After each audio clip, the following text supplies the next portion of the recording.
গঙ্গাসাগরে গুলিকাণ্ডের report তলব নির্বাচন কমিশনের। বিজেপি কর্মী ত্রিলোকেশ্বর ঢালিকে গুলি করে পালায় দুষ্কৃতীরা, এলাকায় উত্তেজনা।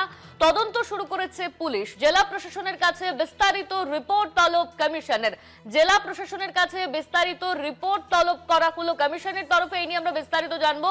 আমাদের সঙ্গে ফোন লাইনে রয়েছে আমাদের প্রতিনিধি সত্য সুন্দর ভট্টাচার্য। সত্য, দেখো, এবার গঙ্গাসাগরে গুলি চালানোর ঘটনার রিপোর্ট তলব করলো নির্বাচন কমিশন। গঙ্গাসাগরে আজকে সকালে বিজেপি কর্মী ত্রিলোকেশ্বর ঢালি, তাকে লক্ষ্য করে গুলি ছোড়ে দুষ্কৃতীরা, এমন রিপোর্ট এসেছে নির্বাচন কমিশনের কাছে।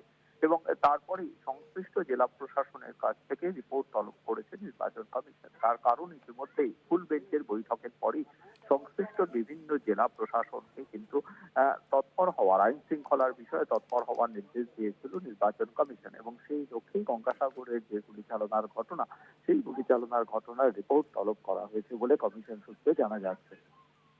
ধন্যবাদ তোমায় সত্য। আমাদের সঙ্গে ফোন লাইনে ছিলেন আমাদের প্রতিনিধি সত্য সুন্দর ভট্টাচার্য।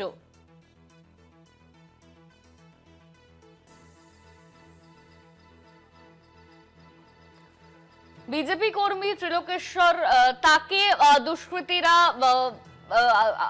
ইতিমধ্যেই সেই ঘটনায় উত্তেজনা ছড়ায়। ইতিমধ্যেই তদন্ত শুরু করা হয়েছে। জেলা প্রশাসনের কাছে বিস্তারিত রিপোর্ট চেয়েছে কমিশন। গঙ্গাসাগরে গুলিকাণ্ডে রিপোর্ট তলব নির্বাচন কমিশনের।